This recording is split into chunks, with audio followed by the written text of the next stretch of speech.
today we're gonna do one of my favorite sandwiches. This is a Peruvian sandwich called triple. So it has 3 layers, a triple decker sandwich.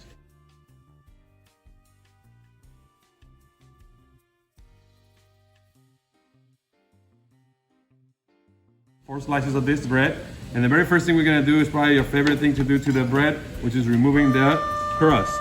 Okay, so I'm just gonna be cutting the crust using this knife. This type of knife, this is a serrated knife.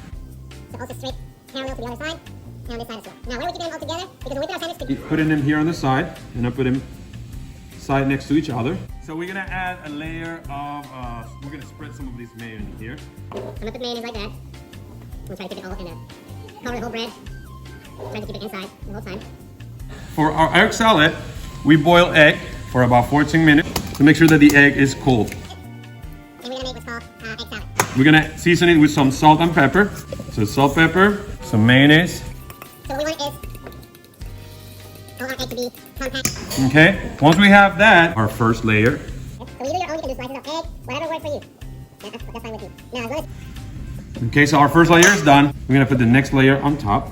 Now for the tomato, we're gonna cut it into slices. because we're doing layers, you wanna make sure that we have these seasoned. Okay, so I'm gonna keep it on these. What we wanna do on this is again, Salt and pepper.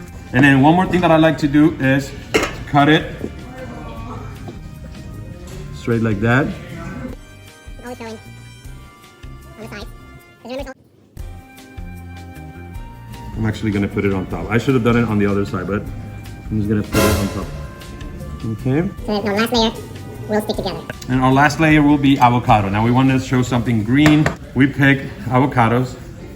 What I'm gonna do, which is actually put it on a bowl and kind of make your own like little guacamole in a way. With a spoon, like you can always just do that. Cut it in slices. Or, in the case that we're doing, we need like pieces of it. So we don't really need all the slices, we need half of the avocado. A bit more. And what we're gonna do is we're gonna smash this avocado. Kind of like if you were doing a guacamole. Okay? So this is for our third layer. Our green layer, definitely salt and pepper for flavor. Here's the avocado. On the third layer. Try to make this look good. We're trying to keep it all even to the corner of every leg. Like so. And our sandwich is not ready yet. Try to keep them all together. Now, looks like this. If we were to serve these at a restaurant, we'll probably like to plate it like this on a plate. Avocado, tomato, and egg salad.